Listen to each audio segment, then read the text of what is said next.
Baik, kita lihat sebentar. Siapa Sai Baba ya? Beberapa ciri-ciri Dajjal ada pada Sai Baba. Ada seorang janda punya anak 4. Dia datang pada Sai Baba dan berkata, "Wahai Sai, Anda adalah Tuhan kami. Anda Tuhan saya.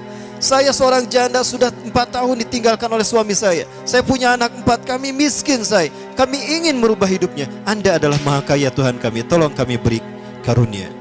Sai Baba hanya menggerakkan tangannya, maka emas keluar dari tangannya. Diberikan pada wanita janda tadi. Sai Baba berkata begini, "Kamu ragu saya Tuhan kamu? Coba apa yang bisa dilakukan Tuhanmu, saya akan melakukannya." Maka apapun yang diminta oleh Syekh tadi, Sai Baba melakukannya. Maka apa yang terjadi? Syekh tadi menjadi pengikut Sai Baba yang setia.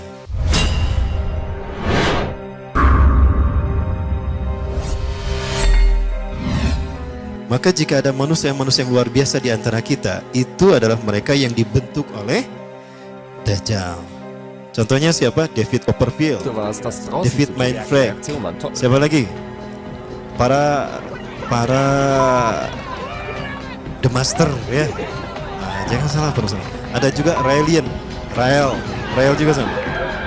Dia seseorang yang tadinya tidak tahu apa-apa, sesuatu yang orang menganggap biasa, tiba-tiba dia menjadi seseorang yang luar biasa, supranatural, luar biasa. Itu juga sama. Termasuk juga Sai Baba. Pernah melihat Sai Baba, Bu? Belum? Baik, kita lihat sebentar. Siapa Sai Baba ya? Beberapa ciri-ciri Dajjal ada pada Sai Baba.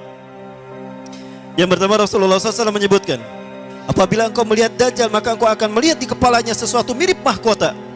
Saya berpikir, mahkotanya seperti apa? Jangan-jangan ini nih,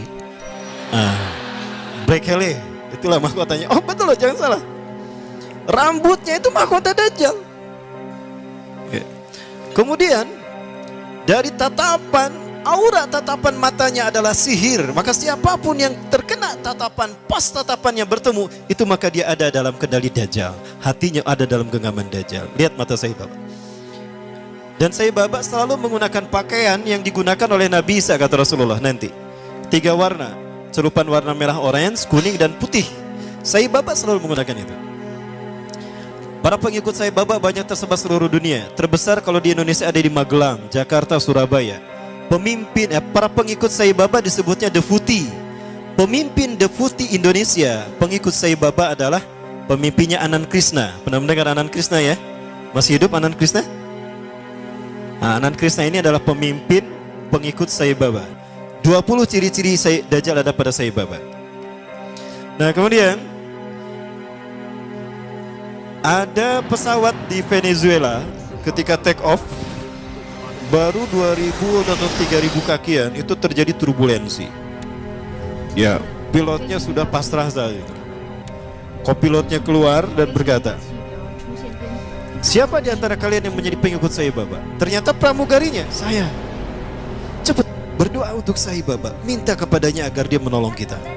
Maka dia kemudian masuk ke ruangan tertentu, dia berdoa kepada Sai Baba. Entah gimana doanya. Maka seketika itu pula turbulensi hilang dan pesawat itu normal kembali dan bisa mendarat di tempat tujuan, landing dalam keadaan aman. Nah, ini Sai Baba. Berikutnya juga, ya, masih terkait Sai Baba. Ada seorang janda punya anak 4.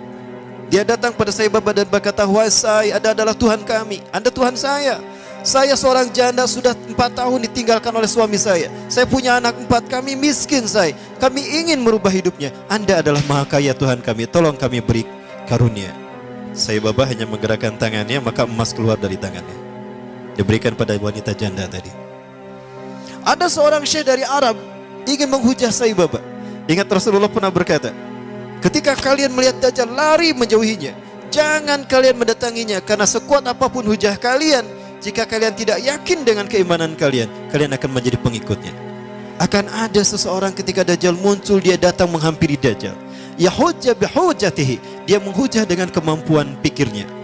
Fasara tabi'an lahu haqqa tabi'in. Ternyata dia menjadi pengikut Dajjal yang setia. Ini terjadi pada Sai Baba. Seorang syekh dari Arab Saudi, maaf dari Timur Tengah. Saya tidak sebut Arab Saudi ya, keceletot. Datang menghampiri Sai Baba. Sai Baba berkata begini, "Kamu ragu saya Tuhan kamu? coba apa yang bisa dilakukan Tuhanmu, saya akan melakukannya.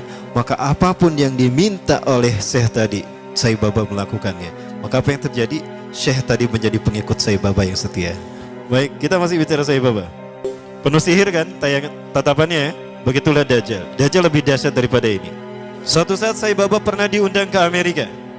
Sekelompok petinggi militer angkatan darat Amerika kehilangan sebuah dokumen, dan yang tahu hanyalah seorang jenderal yang bernama Conner.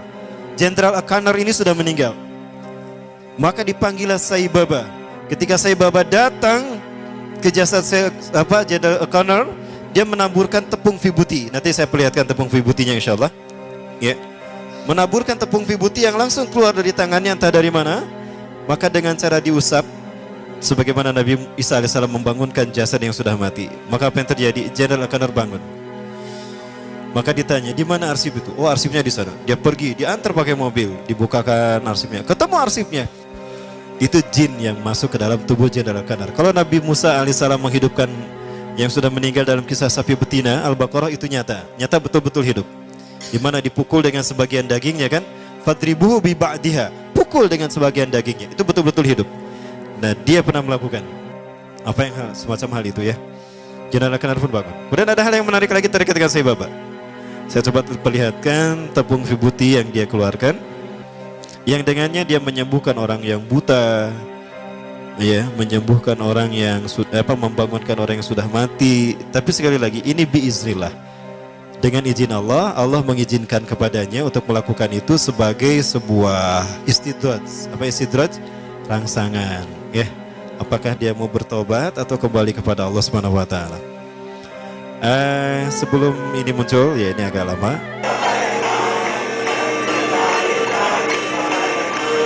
When Sai Baba removes his hand from the upturned pot, the vibhuti ash stops flowing. Seseorang berani menjual rumahnya, menjual mobilnya demi mendapatkan tepung vibuti walaupun hanya setitik saja.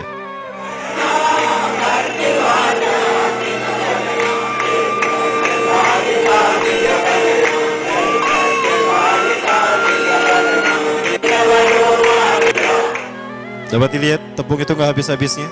Inilah sihir dia. Nah ini dia ketika mengeluarkan emas. Itu tepung vibuti yang dia keluarkan. Ini ketika masih muda. Rasulullah SAW menyebutkan Samiri atau Dajjal itu dia mandul, tidak suka kepada lawan jenis, dan dia tidak menikah. Termasuk Sai Baba juga sama. Dia ngejomblo seumur hidup. Ya, dan dia sudah mati. Baik.